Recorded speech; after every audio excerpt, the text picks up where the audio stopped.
Frères et sœurs, je viens vers vous aujourd'hui parler des fraternités de proximité. J'aimerais bien répondre à une question. Père Guy Bernard, dis-nous un peu, c'est quoi une fraternité de proximité? Le diocèse définit les fraternités de proximité comme étant ces groupes déjà existants ou à susciter qui se retrouvent dans la maison paroissiale, une maison particulière ou un appartement. Et cela pour vivre un temps d'équipe, un temps de prière. Partager la parole de Dieu, rencontrer et servir les personnes démunies, participer à une cellule d'évangélisation. Mais un peu de mots, on peut dire que une fraternité de proximité, c'est un petit groupe de chrétiens, bien sûr, ayant pour base les 5 essentiels, les 5 vitamines. Et ce groupe-là va permettre à chacun de grandir dans la foi. C'est un petit groupe qui commence par 5-6 personnes, mais qui devra aussi, par la dimension missionnaire, s'étendre aussi aux autres. Donc c'est un groupe ouvert. Ici, chez nous à Beauvais, nous avons eu le 9 octobre 2019 le lancement officiel. Et c'est là que le diocèse nous a réunis en sa 7e journée diocésaine, la joie d'évangéliser. Durant toute une journée, nous avions fait une expérience de vie en fraternité de proximité. Par où on commence, qu'est-ce qu'on fait, comment on prie, comment on partage l'évangile, comment nous sommes envoyés vers les autres en mission. Beaucoup étaient très ravis de cette journée, au point où ils voulaient bien s'engager. Et du coup, après, c'était la pandémie. Et là, tout le monde confiné. Mais certains, ils ont essayé de pouvoir continuer cette fraternité qu'ils avaient déjà commencée, mais certains en ont créé pendant ce confinement. Nous allons vous donner un témoignage. Bonjour, nous sommes Rita et François de Beauvais. Nous sommes responsables d'une fraternité de 9 personnes. Est-ce qu'il peut nous donner le contenu de leur rencontre? Notre fonctionnement, c'est de nous retrouver 2 fois par mois.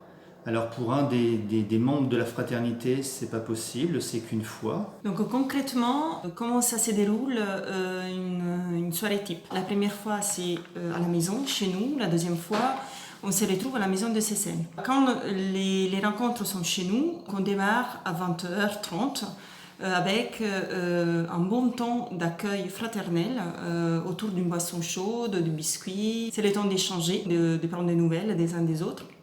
Puis suit un temps de louange pour ouvrir notre cœur, pour accueillir l'Esprit Saint. Ces temps durent à peu près 20-25 minutes. Le troisième temps, jusqu'à 22h, un temps d'échange sur un texte de l'Évangile que nous avons choisi à tour de rôle et que nous avons travaillé à l'avance. À tour de rôle, nous disons, après un temps de silence, quel est le mot, la parole qui nous a touchés. Et après une deuxième relecture de l'Évangile, nous échangeons sur le pourquoi cette parole m'a touchée, qu'est-ce que ça me dit dans ma vie de tous les jours. Nous terminons donc avec notre Père. La deuxième rencontre se passe à la maison diocésaine. Nous démarrons par un temps de louange, suivi par un temps d'enseignement qui est préparé par l'un d'entre nous. Alors c'est tout simple. Alors ce temps peut durer 5 minutes, 10 minutes. Et puis nous terminons par un temps d'adoration. Ce qui nous intéresse, c'est comment ils arrivent à maintenir ce contact alors que tout le monde est confiné. Nous gardons contact dans ces temps de confinement à travers principalement 2 outils. Le premier, c'est WhatsApp. Nous avons créé un groupe WhatsApp avec la plupart des participants. Nous essayons quand même de les appeler ou d'envoyer des SMS, ceux qui ne peuvent pas participer à travers WhatsApp.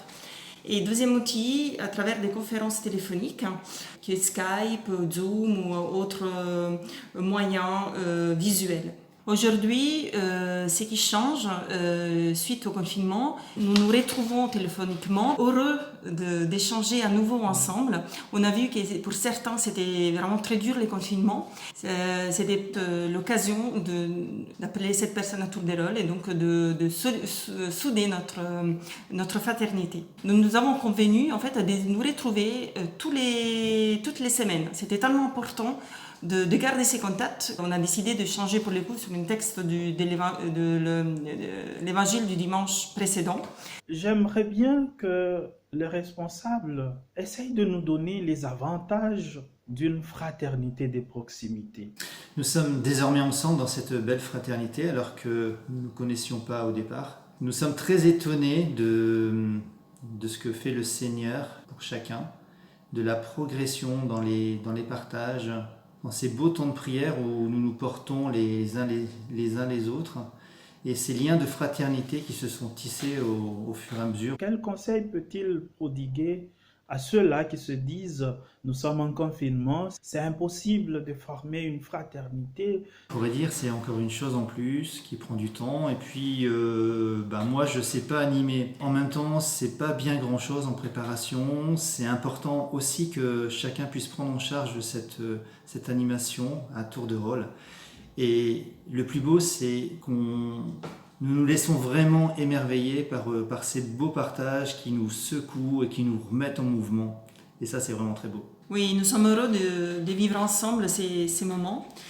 Donc si nous avons un conseil à donner à ces personnes, c'est lancez-vous, n'ayez pas peur. C'est finalement pas beaucoup des contraintes, mais ça porte beaucoup de joie. Merci beaucoup d'avoir accepté de témoigner et surtout d'encourager. Il est difficile que nous nous connaissions tous, mais dans la fraternité de proximité, vous êtes toujours capable de partager vos joies, mais aussi vos peines. Et donc, nous vous encourageons de vous engager dans une fraternité. D'ailleurs, au niveau diocésain, il y a même une commission d'accompagnement des fraternités de proximité. Cette commission est pilotée par Pascaline Laprin. Cette commission vous accompagne soit dans la formation ou dans le cheminement. Elle peut vous prodiguer certains conseils. Soyez sereins, le Christ est ressuscité, il est toujours avec nous, il nous soutient, il ne nous délaissera jamais. Merci à toutes et à tous et à bientôt.